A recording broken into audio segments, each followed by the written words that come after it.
ಶ್ರೀ ಭಗವಾನ್ ಪರಶುರಾಮ. ಪರಶುರಾಮ ಎಂದ ಕೂಡಲೇ ಸ್ನೇಹಿತರೆ ನಮಗೆ ನೆನಪು ಬರುವುದು ಅವನ ಬಲಾಢ್ಯ ದೇಹ, ಎತ್ತರವಾದ ಮೈಕಟ್ಟು, ಅವನ ಕೊಡಲಿ ಹಾಗೂ ಅವನ ಉಗ್ರ ರೂಪ. ಪರಶುರಾಮನು ಶ್ರೀರಾಮನ ರೀತಿ ಪಿತೃವಾಕ್ಯ ಪರಿಪಾಲಕ. ಹಾಗೆ ತನ್ನ ಪಿತೃವಾಕ್ಯ ಪರಿಪಾಲನೆಗಾಗಿ ಎತ್ತ ತಾಯಿಯ ರುಂಡವನ್ನೇ ಕತ್ತರಿಸಿದಂಥ ಮಹಾ ಉಗ್ರ ಪ್ರತಾಪಿ. ಇಂಥ ಶ್ರೀ ಪರಶುರಾಮ ಎಂದ ಕೂಡಲೇ ನಮಗೆ ನೆನಪಿಗೆ ಬರುವುದು ಅವನ ಶಾಂತಿಯೂ ಕೂಡ. ಶ್ರೀರಾಮನ ರೀತಿ ಸೌಮ್ಯ ಸ್ವಭಾವದವನೂ ಆಗಿದ್ದ ಹಾಗೂ ರುದ್ರನ ರೀತಿ ಉಗ್ರ ಪ್ರತಾಪಿಯೂ ಕೂಡ ಆಗಿದ್ದ. ಇಂಥ ಪರಶುರಾಮ ಎಂದು ಹೆಸರು ಬರಲು ಕಾರಣ, ಸಂಸ್ಕೃತದಲ್ಲಿ ಪರಶು ಎಂದರೆ ಕೊಡಲಿ ಎಂದರ್ಥ. ಕೊಡಲಿಯನ್ನು ಹಿಡಿದವನೇ ಪರಶು. ಅವನ ಹೆಸರು ರಾಮ. ಕೊಡಲಿಯನ್ನು ಹಿಡಿದ ರಾಮನೇ ಪರಶುರಾಮ. ಸ್ನೇಹಿತರೆ, ಪರಶುರಾಮನು ಉಗ್ರ ಯೋಧ ಹಾಗೂ ಬ್ರಾಹ್ಮಣನೂ ಕೂಡ ಆಗಿದ್ದ. ಇವನು ಕ್ಷತ್ರಿಯರು ತಮ್ಮ ಅಧಿಕಾರ ದುರುಪಯೋಗಪಡಿಸಿಕೊಂಡು ಪ್ರಜೆಗಳನ್ನು ದಬ್ಬಾಳಿಕೆ ಮಾಡಿದವರನ್ನು ಪ್ರತಿಯೊಬ್ಬ ರಾಜನನ್ನು ಶಿಕ್ಷಿಸುವ ಮೂಲಕ ವಿಶ್ವದಲ್ಲಿ ಸಮತೋಲನವನ್ನು ಸ್ಥಾಪಿಸುವುದಕ್ಕಾಗಿ ಶ್ರೀ ಮಹಾವಿಷ್ಣುವಿನ 6ನೇ ಅವತಾರಿಕೆಯಾಗಿ ಭೂಮಿಗೆ ಬಂದಿದ್ದ ಎಂದು ಉಲ್ಲೇಖಿಸಲಾಗಿದೆ. ಇವನು ಬ್ರಾಹ್ಮಣ ಮತ್ತು ಕ್ಷತ್ರಿಯರ ಎರಡೂ ಗುಣಗಳನ್ನು ಹೊಂದಿದ್ದ, ಆಕ್ರಮಶೀಲತೆ ಮತ್ತು ಯುದ್ಧ ಕೌಶಲ್ಯಗಳನ್ನು ಹೊಂದಿದ್ದು ವಿಷ್ಣುವಿನ ಅವತಾರದಲ್ಲೊಬ್ಬನಾಗಿದ್ದ. ಇವನು ತನ್ನ ಕಾಲದಲ್ಲಿ ಪ್ರಚಲಿತಲಿದ್ದ ದುಷ್ಟತನ, ಅನ್ಯಾಯಗಳನ್ನು ತೊಡೆದು ಹಾಕಿ ವಿಶೇಷವಾಗಿ ಪ್ರಜೆಗಳ ಮೇಲೆ ದಬ್ಬಾಳಿಕೆ ನಡೆಸುತ್ತಿದ್ದ ರಾಜರನ್ನು ಶಿಕ್ಷಿಸಿ ಅವರ ಆಡಳಿತವನ್ನು ಕೊನೆಗಾಣಿಸಿ ಮತ್ತೆ ಭೂಮಿಯಲ್ಲಿ ಧರ್ಮ ಸ್ಥಾಪಿಸಿದ ಎಂದು ಪುರಾಣಗಳ ಉಲ್ಲೇಖವಿದೆ. ಸ್ನೇಹಿತರೆ, ಪುರಾಣಗಳ ಪ್ರಕಾರ ತನ್ನ ತಂದೆಯ ಆದೇಶದಂತೆ ತನ್ನ ತಾಯಿಯ ಕತ್ತನ್ನೇ ಕತ್ತರಿಸಿದ ಹಾಗೂ ತನ್ನ ತಂದೆಯನ್ನು ಕೊಂದ ಕ್ಷತ್ರಿಯರನ್ನು ನಾಶ ಮಾಡಲು ಪ್ರತೀಕಾರವಾಗಿ ಅವನು ಭೂಮಿ ಮೇಲಿನ ಎಲ್ಲ ಕ್ಷತ್ರಿಯ ರಾಜರನ್ನು 21 ಬಾರಿ ಭೂಮಿಯ ಪ್ರದಕ್ಷಿಣೆ ಮಾಡಿ ಎಲ್ಲ ರಾಜ ಕ್ಷತ್ರಿಯರನ್ನು ಕೊಂದು ಹಾಕುತ್ತಾನೆ ಎಂದು ಉಲ್ಲೇಖವಿದೆ. ಹಾಗೆ ವಿಶ್ವದ ಚಿರಂಜೀವಿಗಳಲ್ಲಿ ಇವನು ಕೂಡ ಒಬ್ಬನಾಗಿದ್ದು ಇವನಿಗೆ ಸಾವಿಲ್ಲ. ಸ್ನೇಹಿತರೆ, ತ್ರೇತಾಯುಗ, ದ್ವಾಪರಯುಗ ಅಷ್ಟೇ ಅಲ್ಲ, ಪ್ರಸ್ತುತ ಕಲಿಯುಗದಲ್ಲೂ ಇದ್ದು ವಿಷ್ಣುವಿನ ಕೊನೆಯ ಅವತಾರವಾದ ಕಲ್ಕಿಯ ಅವತಾರದಲ್ಲಿ ಕಲ್ಕಿಯ ಗುರುವಾಗಿ ಕಾಣಿಸಿಕೊಳ್ಳುತ್ತಾನೆ ಎಂದು ಪದ್ಮಪುರಾಣದಲ್ಲಿ ಉಲ್ಲೇಖವಿದೆ. ಸ್ನೇಹಿತರೆ, ಪರಶುರಾಮರು ಇಂದು ಮಹಾಕಾವ್ಯಗಳಲ್ಲಿ ಪ್ರಮುಖವಾಗಿ ರಾಮಾಯಣ ಮತ್ತು ಮಹಾಭಾರತ ಎರಡರಲ್ಲೂ ಇವರ ಬಗ್ಗೆ ಉಲ್ಲೇಖವಿದೆ. ಸ್ನೇಹಿತರೆ, ಪರಶುರಾಮರು ಧರ್ಮನಿಷ್ಠಕೋಪ, ಶೌರ್ಯ, ಧರ್ಮಶಕ್ತಿಯ ಸಂಕೇತವಾಗಿದ್ದರು ಎಂದು ಹೇಳಲಾಗುತ್ತದೆ. ಪರಶುರಾಮರನ್ನು ರಾಮ ಜಮದಗ್ನಿ, ರಾಮಭಾರ್ಗವ, ವೀರರಾಮ ಎಂಬ ಇತ್ಯಾದಿ ಹೆಸರುಗಳಿಂದಲೂ ಕರೆಯಲಾಗುತ್ತದೆ. ಹಿಂದೂ ಧರ್ಮದಲ್ಲಿ ಸಂರಕ್ಷಕ ದೇವರು ಎಂಬ ಉಲ್ಲೇಖವಿದೆ. ವಿಷ್ಣುವಿನ 6ನೇ ಅವತಾರವಾದ ಇವರು ಹಿಂದೂ ಸಂಪ್ರದಾಯವು ಅವರನ್ನು ಭೂಮಿಯ ಮೇಲಿನ ದುಷ್ಟತನವನ್ನು ನಾಶ ಮಾಡಿದನೆಂದು ಪರಿಗಣಿಸಲಾಗಿದೆ. ಒಮ್ಮೆ ಪರಶಿವನು ಇವರಿಗೆ ಭೂಮಿಯ ಮೇಲಿನ ದುಷ್ಟರನ್ನು ನಾಶ ಮಾಡಿ ಭೂತಾಯಿಯನ್ನು ಕಾಪಾಡು ಎಂದು ಅವನಿಗೆ ಆದೇಶಿಸುತ್ತಾರಂತೆ. ಆಗ ಶಿವನಿಂದ ಪ್ರೇರೇಪಣೆಗೊಂಡ ಪರಶುರಾಮರು ಭೂಮಿಗೆ ಬಂದು ಭೂಮಿಯಲ್ಲಿನ ದುಷ್ಟತೆಯನ್ನು ಅಳಿಸಿ ಭೂಮಿಯನ್ನು ಕಾಪಾಡುತ್ತಾರೆ ಎಂದು ಹೇಳಲಾಗುತ್ತದೆ. ಹಾಗೆ ಪರಶುರಾಮರು ವಿಷ್ಣುವಿನ 6ನೇ ಅವತಾರ ಆಗಿದ್ದು ಪರಶಿವನ ಪರಮ ಭಕ್ತರಾಗಿರುತ್ತಾರೆ.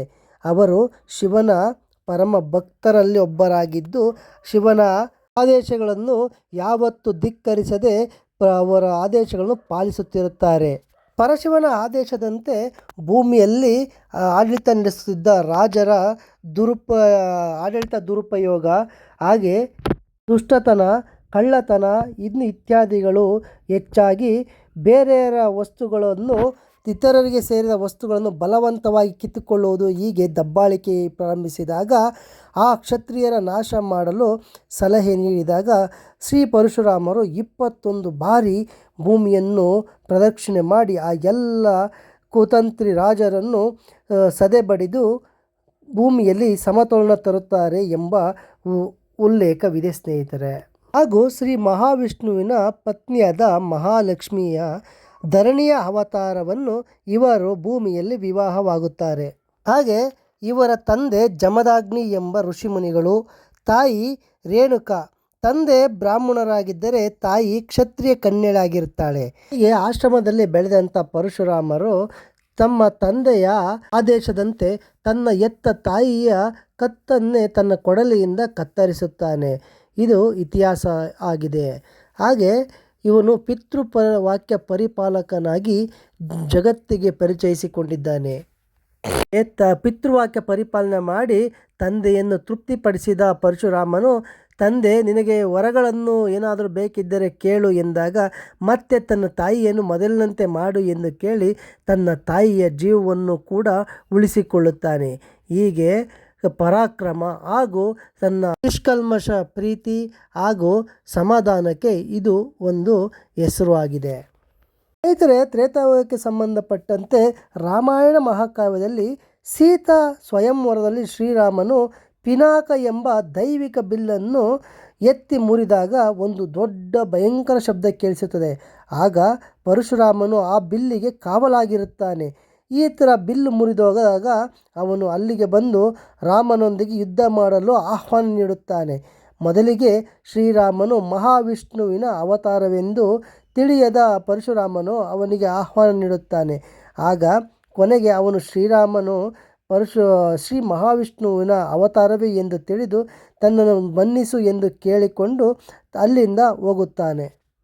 ಇನ್ನು ಮಹಾಭಾರತ ಕಾವ್ಯದ ವಿಚಾರಕ್ಕೆ ಬಂದರೆ ಅಲ್ಲಿ ಅಸಾಧಾರಣ ಯೋಧ, ಋಷಿ ಮತ್ತು ವಿಷ್ಣುವಿನ ಅವತರಣ ಪುರುಷನಾಗಿರುತ್ತಾನೆ. ಅವನು ತನ್ನ ಪ್ರತಿಮಾ ಯುದ್ಧ ಪರಾಕ್ರಮಕ್ಕೆ ಕೂಡ ಹೆಸರುವಾಸಿಯಾಗಿ ಅನೇಕ ಯೋಧರನ್ನು ತಯಾರಿಸಿರುತ್ತಾನೆ. ಅವನ ಶಿಷ್ಯರಲ್ಲಿ ಪಿತಾಮಹ ಭೀಷ್ಮ, ಕರ್ಣ, ದ್ರೋಣಾಚಾರ್ಯರು, ರುಕ್ಮಿ ಹಾಗೂ ಕರ್ಣರ ಗುರುಗಳಾಗಿ ಕಾಣಿಸಿಕೊಂಡಿದ್ದಾರೆ. ಹಾಗೆ ಪರಶುರಾಮರು ಮನಸ್ಸು ಮಾಡಿದ್ದರೆ ಮಹಾಭಾರತದ ಯುದ್ಧವನ್ನು ಕೇವಲ ಒಂದೇ ದಿನದಲ್ಲಿ ಮುಗಿಸುವಷ್ಟು ಪರಾಕ್ರಮ ಅವರಲ್ಲಿತ್ತು. ಆದರೆ ಆ ಯುದ್ಧದಲ್ಲಿ ಭಾಗವಹಿಸದೇ ಇರುವುದು ಅವರು ತ್ಯಾಗ ಮತ್ತು ತಟಸ್ಥ ಪ್ರತಿಜ್ಞೆಗೆ ಬದ್ಧರಾಗಿರುತ್ತಾರೆ. ಮಹಾಭಾರತದಲ್ಲಿ ಭೀಷ್ಮ, ದ್ರೋಣ, ರುಕ್ಮಿ ಮತ್ತು ಕರ್ಣರ ಗುರುಗಳಾಗಿ ವಿದ್ಯಾದಾನ ಕೂಡ ಮಾಡಿರುತ್ತಾರೆ. ಹಾಗೆ ತಾನು ಸುಳ್ಳು ಹೇಳಿ ವಿದ್ಯೆ ಪಡೆದಂಥ ಕರ್ಣನಿಗೆ ಶಾಪವನ್ನು ಸಹ ಅನುಗ್ರಹಿಸುತ್ತಾರೆ. ಸ್ನೇಹಿತರೆ, ಪರಶುರಾಮನು ಧೈರ್ಯ, ಆಕ್ರಮಣಶೀಲತೆ, ಯುದ್ಧದಂತಹ ವಿವಿಧ ಗುಣಲಕ್ಷಣಗಳನ್ನು ಹೊಂದಿದ್ದಾನೆ ಎಂದು ಉಲ್ಲೇಖವಿದೆ. ಜೊತೆಗೆ ಪ್ರಶಾಂತತೆ, ತಾಳ್ಮೆ, ವಿವೇಕವನ್ನು ಹೊಂದಿದ್ದಾನೆ. ಅವನು ಬ್ರಾಹ್ಮಣ ಮಕ್ಕಳು, ಮಹಿಳೆಯರು, ವೃದ್ಧರು ಹಾಗೂ ಸಮಾಜದ ಇತರ ದುರ್ಬಲ ವರ್ಗಗಳಿಗೆ ತನ್ನ ಧೈರ್ಯವನ್ನು ತೋರಿಸಿದ್ದಕ್ಕಾಗಿ ಹೆಸರುವಾಸಿಯಾಗಿದ್ದಾನೆ. ಪುರಾಣಗಳ ಪ್ರಕಾರ ಪರಶುರಾಮನು ಋಷಿ ಜಮದಗ್ನಿ ಮತ್ತು ಅವರ ಕ್ಷತ್ರಿಯ ಪತ್ನಿ ರೇಣುಕೆಯ ಪುತ್ರನಾಗಿ ಜನಿಸುತ್ತಾರೆ. ಸ್ಥಳೀಯ ಸಂಪ್ರದಾಯದಲ್ಲಿ ಅವರು ಜನಪುವಿನಲ್ಲಿ ಅಂದರೆ ಗುಡಿಸಿಲಿನಲ್ಲಿ ವಾಸಿಸುತ್ತಾರೆ ಎಂದು ನಂಬಲಾಗಿದೆ. ಅವರ ಬಳಿ ಸುರಭಿ ಎಂಬ ದಿವ್ಯ ಹಸುವಿತ್ತು. ಅದು ಅವರಿಗೆ ಬೇಕಾದ ಎಲ್ಲವನ್ನು ಸಹ ನೀಡುತ್ತಾ ಇರ್ತದೆ. ಆದರೆ ಕ್ರಾಂತಿವೀರ ಅರ್ಜುನ ಎಂಬ ಮಹಾರಾಜನು ಆ ಸಮೃದ್ಧ ಹಸುವಿನ ಬಗ್ಗೆ ತಿಳಿದುಕೊಂಡು ಅದನ್ನು ತಮಗೆ ಕೊಡು ಎಂದು ಋಷಿ ಜಮದಗ್ನಿಯನ್ನು ಕೇಳುತ್ತಾರೆ. ಆದರೆ ಋಷಿ ಜಮದಗ್ನಿಯು ಆ ಹಸುವು ತಾನು ಕೊಡಲಾಗುವುದಿಲ್ಲ, ಅದು ನನ್ನ ಜೀವ ಎಂದು ಹೇಳುತ್ತಾರೆ. ಅದನ್ನು ಕೊಡಲು ನಿರಾಕರಿಸಿದಾಗ ಅವನು ಬಲವಂತವಾಗಿ ಜಮದಗ್ನಿಯನ್ನ ಕಡೆಯಿಂದ ಹಸುವನ್ನು ತೆಗೆದುಕೊಂಡು ಹೋಗುತ್ತಾನೆ. ಆಗ ಜಮದಗ್ನಿಯವರು ಪ್ರಕರಣವನ್ನು ವಾದಿಸಿ ಹಸುವನ್ನು ಹಿಂದಿರಿಸಲು ಪ್ರಯತ್ನಿಸಿದಾಗ ರಾಜನು ಅವನ ಮುಷ್ಟಿಯಿಂದ ಹೊಡೆದು ಜಮದಗ್ನಿ ಋಷಿಗಳನ್ನು ಕೊಲ್ಲುತ್ತಾನೆ. ಈ ವಿಷಯ ತಿಳಿದಂಥ ಪರಶುರಾಮನಿಗೆ ಕೆಂಡದಂಥ ಕೋಪ ಬಂದು ಅವನು ಮಾಡಿದಂಥ ಅಪರಾಧದ ಬಗ್ಗೆ ತಿಳಿದುಕೊಂಡು ಕೈಯಲ್ಲಿ ಕೊಡಲಿಯನ್ನು ಹಿಡಿದು ರಾಜನನ್ನು ಯುದ್ಧಕ್ಕೆ ಆಹ್ವಾನಿಸುತ್ತಾನೆ. ಆ ಯುದ್ಧದಲ್ಲಿ ಹೋರಾಡಿ ಪರಶುರಾಮನು ರಾಜನನ್ನು ಸೋಲಿಸಿ ಅವನನ್ನು ಕೊಂದು ಹಾಕುತ್ತಾನೆ ಎಂಬ ಉಲ್ಲೇಖ ಪದ್ಮ ಪುರಾಣದಲ್ಲಿ ಇದೆ. ಸ್ನೇಹಿತರೆ, ಇಂಥ ಪರಾಕ್ರಮಿಯಾದ ಪರಶುರಾಮನು ಭೂಮಿ ಮೇಲಿದ್ದ ಎಲ್ಲ ರಾಜರುಗಳನ್ನು ನೋಡಿ ಭಯಪಟ್ಟು ಓಡಿ ಹೋಗುತ್ತಿರುತ್ತಾರೆ. ಸಿಂಹವನ್ನು ನೋಡಿ ಆನೆಗಳು ಓಡಿ ಹೋದಂತೆ ಪರಶುರಾಮನನ್ನು ಕಂಡ ಜಗತ್ತಿನ ಕ್ಷತ್ರಿಯರೆಲ್ಲ ಓಡಿ ಹೋಗುತ್ತಿರುತ್ತಾರೆ. ಹಾಗೆ ಜಗತ್ತನ್ನು ಕ್ಷತ್ರಿಯರಿಂದ ಮುಕ್ತಗೊಳಿಸಿ ಎಂದು ಹೇಳಲಾಗಿರುತ್ತದೆ. ಇಕ್ಷು ಎಂಬ ಕುಟುಂಬವೊಂದನ್ನು ಬಿಟ್ಟು ಎಲ್ಲ ಕ್ಷತ್ರಿಯ ಕುಟುಂಬಗಳನ್ನು ನಾಶಪಡಿಸುತ್ತಾನೆ. ಇಕ್ಷು ಅವರು ಅವರ ಅಜ್ಜನ ಸಂಬಂಧಿ ಕುಟುಂಬವಾಗಿರುವುದರಿಂದ ಅವರ ಮಾತೆಯ ಮಾತುಗಳಿಂದ ಪ್ರೇರಿತರಾಗಿ ಅದೊಂದು ವಂಶವನ್ನು ಬಿಡುತ್ತಾನೆ ಪರಶುರಾಮ. ಹೀಗೆ ಪ್ರಪಂಚವನ್ನೆಲ್ಲ ಜಯಿಸಿ ಪರಶುರಾಮನು ಅದನ್ನೆಲ್ಲ ಋಷಿಮುನಿಗಳಿಗೆ ದಾನವಾಗಿ ನೀಡಿ ಬ್ರಾಹ್ಮಣರ ಕೈಗೆ ಅಧಿಕಾರವನ್ನು ನೀಡಿ ತಾನು ಹಿಂಸಾತ್ಮಕ ಕೃತ್ಯಗಳಿಂದ ದೂರ ಇರಲು ನರನಾರಾಯಣ ಬಳಿ ಬಂದು ಸೇರಿಕೊಳ್ಳುತ್ತಾನೆ.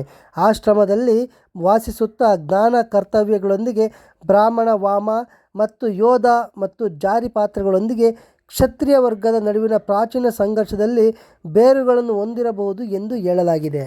ಹೀಗೆ ಮಹಾಭಾರತದಲ್ಲಿ ಪರಶುರಾಮನು ರಾಜಕುಮಾರಿ ಅಂಬಾಳ ಪರವಾಗಿ ಮಧ್ಯಸ್ಥಿಕೆ ವಹಿಸುತ್ತಾನೆ.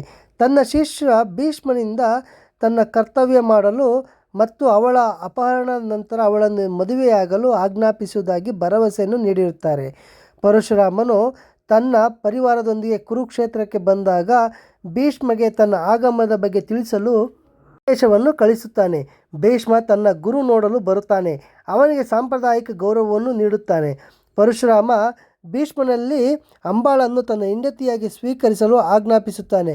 ಕೊನೆಗೆ ಭೀಷ್ಮನು ತಾನು ಆಜನ್ಮ ಬ್ರಹ್ಮಚಾರಿಯಾಗಿರುವುದರಿಂದ ಅಂಬಾದೇವಿಯನ್ನು ನಾನು ಸ್ವೀಕರಿಸಲು ಸಾಧ್ಯವಿಲ್ಲ ಎಂದು ಹೇಳಿದಾಗ ನನಗೆ ಯುದ್ಧ ಮಾಡಲು ಆಹ್ವಾನ ನೀಡುತ್ತಾರೆ. ಆಗ ಭೀಷ್ಮ ಮತ್ತು ಭಗವಾನ್ ಪರಶುರಾಮನ ನಡುವೆ ಸುಮಾರು 23 ದಿನಗಳ ಕಾಲ ಭೀಕರ ಕಾಳಗ ನಡೆಯುತ್ತದೆ. ಆದರೆ ಯಾರೊಬ್ಬರು ಸೋಲದೇ ಇದ್ದಾಗ ತಾಯಿ ಗಂಗಾಮಾತೆ ಹಾಗೂ ಭಗವಾನ್ ಪರಶಿವನು ಈ ಯುದ್ಧವನ್ನು ತಡೆಯುತ್ತಾರೆ. ಪರಶುರಾಮರು ಬಂದು ಅಂಬಾದೇವಿಗೆ ನಡೆದ ಘಟನೆಗಳನ್ನೆಲ್ಲ ವಿವರಿಸಿ ಹಾಗೆ ಅವನು ನಿನ್ನ ಮದುವೆ ಆಗಲಾರ ಎಂದು ಹೇಳುತ್ತಾರೆ. ಆಗ ಪರಶುರಾಮನ ಸಲಹೆಯನ್ನು ನಿರಾಕರಿಸುತ್ತಾಳೆ ಅಂಬಾ ಹಾಗೂ ಕೋಪದಿಂದ ತಾನು ತಪಸ್ವಿಯಾಗಿ ತನ್ನ ಗುರಿ ಸಾಧಿಸುತ್ತೇನೆ ಎಂದು ಘೋಷಿಸುತ್ತಾಳೆ. ಹಾಗೆ ಭೌಗೋಳಿಕವಾಗಿ ಸಾಂಸ್ಕೃತಿಕವಾಗಿ ಪಶ್ಚಿಮ ಕರಾವಳಿ ಭಾಗದಲ್ಲಿ ಪರಶುರಾಮರು ದೇವಾಲಯಗಳಿವೆ ಅಂತ ಕುರುಹುಗಳು ಸಹ ಇವೆ. ಪರಶುರಾಮನಿಂದ ಪಶ್ಚಿಮ ಕರಾವಳಿಯನ್ನು ಸಮುದ್ರದಿಂದ ಮರಳಿ ಪಡೆದ ಕಥೆಯಿದೆ. ಮಹಾವಿಷ್ಣುವಿನ ಅವತಾರವಾದ ಪರಶುರಾಮರು ತಮ್ಮ ಯುದ್ಧ ಕೊಡಲಿಯನ್ನು ಸಮುದ್ರಕ್ಕೆ ಎಸೆದನೆಂದು ಅದು ಹೇಳುತ್ತದೆ. ಇದರ ಪರಿಣಾಮವಾಗಿ ಪಶ್ಚಿಮ ಕರಾವಳಿಯ ಭೂಮಿ ಹುಟ್ಟಿಕೊಂಡಿತು ಮತ್ತು ನೀರಿನಿಂದ ಮರಳಿ ಪಡೆಯಲಾಯಿತು ಎಂಬ ಬಗ್ಗೆ ಪುರಾಣಗಳಲ್ಲಿ ಉಲ್ಲೇಖವಿದೆ. ಹಾಗೆ ಪರಶುರಾಮನು ತನ್ನ ಕೊಡಲಿಯನ್ನು ಎಸೆದ ಮಹಾರಾಷ್ಟ್ರದ ನಾಸಿಕ್ ಜಿಲ್ಲೆಯ ಬಾಂಗ್ಲಾಲ್ ತಾಲೂಕಿನ ಸೆಲ್ಲೇರ ಕೋಟೆಯಲ್ಲಿದೆ. ಮಹಾರಾಷ್ಟ್ರದ 2ನೇ ಅತಿದೊಡ್ಡ ಶಿಖರ ಮತ್ತು ಅತಿ ಎತ್ತರದ ಕೋಟೆ ಇದಾಗಿದೆ.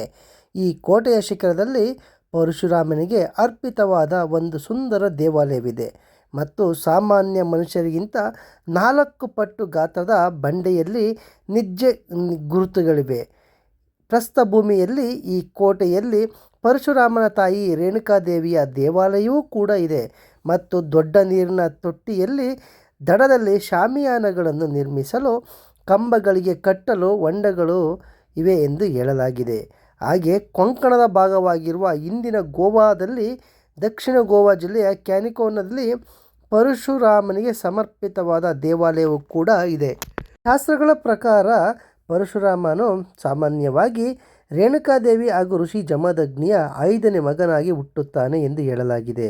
ಹಾಗೆ ಹಳೆಯ ವಾಯು ಪ್ರಕಾರ ವಾಯುಪುರಾಣದಲ್ಲಿ 2ನೇ ಅಧ್ಯಾಯ ಉಲ್ಲೇಖಿಸುವಂತೆ ಪುರುಷ ರಾಮನ ತಾಯಿ ರೇಣುಕಾ ಶಿವ ಮತ್ತು ವಿಷ್ಣುವಿಗೆ ಯಜ್ಞಕ್ಕಾಗಿ ಮಾಡಿದ ಪ್ರಸಾದವನ್ನು ಸೇವಿಸಿದ ನಂತರ ಪರಶುರಾಮರು ಜನಿಸುತ್ತಾರೆ.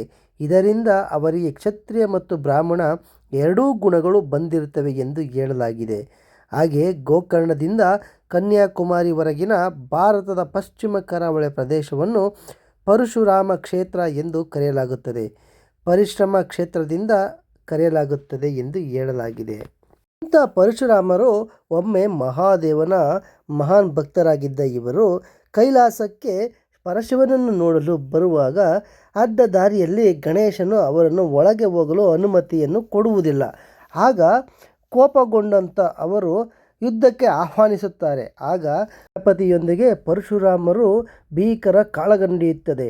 ಕೊನೆಗೆ ಅವರು ಸೋಲನ್ನಪ್ಪುವ ಪರಿಸ್ಥಿತಿಯಲ್ಲಿ ಗಣೇಶನನ್ನು ಮಣಿಸಲು ಆಗುವುದೇ ಇಲ್ಲ. ಅಂಥ ಸಂದರ್ಭದಲ್ಲಿ ಕೊನೆಗೆ ಶಿವನು ತನಗೆ ನೀಡಿದ್ದಂಥ ಕೊಡಲಿಯಿಂದ ಬೀಸುತ್ತಾರೆ. ಆ ಕೊಡಲಿಯ ಏಟಿನ ತಪ್ಪಿಸಿಕೊಳ್ಳಬಹುದಿತ್ತು. ಗಣೇಶ ಪ್ರತಿರೋಧ ಒಡ್ಡಬಹುದಿತ್ತು. ಆದರೆ ತನ್ನ ತಂದೆಯು ಕೊಟ್ಟ ಕೊಡಲಿಯಾದ್ದರಿಂದ ಅವರು ತಮ್ಮ ದಂತವನ್ನು ಕತ್ತರಿಸುವಂತೆ ಕೊಡುತ್ತಾರೆ. ಆ ಕೊಡಲಿಯಿಂದ ಗಣೇಶನ ದಂತ ಅರ್ಧಕ್ಕೆ ಕಟ್ಟಾಗುತ್ತದೆ. ಆದ್ದರಿಂದ ಇಂದಿಗೂ ಸಹ ಗಣಪನ 2 ದಂತಗಳಲ್ಲಿ ಒಂದು ಅರ್ಧ ಇರುತ್ತದೆ. ಅದು ಪರಶುರಾಮರಿಂದ ಕತ್ತರಿಸಿರುತ್ತದೆ. ಮುಂಗೋಪಿಯಾದ ಪರಶುರಾಮನು ಗಣೇಶನ ಒಂದು ದಂತವನ್ನೇ ಅರ್ಧಕ್ಕೆ ಕತ್ತರಿಸಿರುತ್ತಾರೆ. ಇಂಥ ಪರಶುರಾಮರು ಪರಮಶಿವನ ಶಿಷ್ಯರಂತೆ. ಪರಶಿವನಿಂದ ಅವರು ಕೈಲಾಸದಲ್ಲಿ ಯುದ್ಧ ಕೌಶಲ್ಯಗಳನ್ನು ಕಲಿತಿರುತ್ತಾರಂತೆ. ಶಿವನೇ ಸ್ವತಃ ಅವರಿಗೆ ಎಲ್ಲ ಕಲಿಸಿರುತ್ತಾನೆ, ವಿದ್ಯೆಯನ್ನು ಕಲಿಸಿರುತ್ತಾನೆ ಎಂದು ಹೇಳಲಾಗಿದೆ. ಹಾಗೆ ತಮ್ಮ ನೆಚ್ಚಿನ ಶಿಷ್ಯನಿಗೆ ಕೊಡಲಿಯನ್ನು ಅವರು ಕೊಟ್ಟಿರುತ್ತಾರೆ. ಅದು ಶಿವನಿಂದ ಪಡೆದಂಥ ಕೊಡಲಿ ಆಗಿರುವುದರಿಂದ ಅದಕ್ಕೆ ಮಹಾನ್ ಶಕ್ತಿ ಇರುತ್ತದೆ. ಶಿವನ ಶಕ್ತಿಯು ಸಹ ಅದರಲ್ಲಿ ಸೇರಿರುವುದರಿಂದ ಅದರಿಂದ ಮಾಡುವ ಯುದ್ಧದಲ್ಲಿ ಸೋಲಾಗುವುದಿಲ್ಲ ಹಾಗೂ ಅದರಿಂದ ಹೊರಟ ಏಟು ಯಾವತ್ತೂ ತಪ್ಪುವುದಿಲ್ಲ ಎಂದು ಹೇಳಲಾಗಿದೆ. ಇಂದಿಗೂ ಸಹ ಪರಶುರಾಮರು ಚಿರಂಜೀವಿಯಾಗಿ ಭೂಮಿಯ ಮೇಲೆ ಇದ್ದಾರೆ ಎಂದು ಹೇಳಲಾಗುತ್ತದೆ. ಅಲ್ಲೇ ತಪ್ಪಲುಗಳಲ್ಲಿ ಇದ್ದಾರೆ ಎಂದು ಹೇಳಲಾಗಿದೆ. ಹಾಗೂ ಶ್ರೀ ಮಹಾವಿಷ್ಣುವಿನ 10ನೇ ಅವತಾರವಾದ ಕಲ್ಕಿಯ ಅವತಾರವು ಬಂದಾಗ ಆ ಕಲ್ಕಿಗೆ ವಿದ್ಯೆಯನ್ನು ದಾನ ಮಾಡಿದ್ದಾರೆ ಎಂದು ಸಹ ಹೇಳಲಾಗಿದೆ. ಕಲ್ಕಿಯ ಗುರುಗಳಾಗಿ ಸೇವೆ ಸಲ್ಲಿಸುವ ಭಾಗ್ಯವು ಕೂಡ ಇದೆ ಅಂತ ಹೇಳಲಾಗುತ್ತದೆ. ಸ್ನೇಹಿತರೆ, ಇಲ್ಲಿಗೆ ಶ್ರೀ ಭಗವಾನ್ ಪರಶುರಾಮರ ಮಹಾಕಥೆಯು ಮುಕ್ತಾಯವಾಗುತ್ತಿದೆ. ಹೀಗೆ ಚಿರಂಜೀವಿಯಾದ ಶ್ರೀ ಭಗವಾನ್ ಪರಶುರಾಮರ ಕಥೆಯನ್ನು ಹೇಳಿದ್ದಕ್ಕೆ ನನಗೆ ಹಾಗೂ ಕೇಳಿದ್ದಕ್ಕೆ ನಿಮಗೆ ಸನ್ಮಂಗಳ ಉಂಟಾಗಲಿ ಎಂದು ಹೇಳುತ್ತಾ ಇಂದಿನ ಈ ವಿಡಿಯೋವನ್ನು ಮುಗಿಸುತ್ತಿದ್ದೇನೆ. ಮತ್ತೆ ಮುಂದಿನ ಇದೇ ರೀತಿಯ ಒಳ್ಳೆಯ ವಿಡಿಯೋದೊಂದಿಗೆ ನಿಮ್ಮ ಮುಂದೆ ಬರುತ್ತೇನೆ. ಅಲ್ಲಿಯವರೆಗೂ ಧನ್ಯವಾದಗಳು ಸ್ನೇಹಿತರೆ.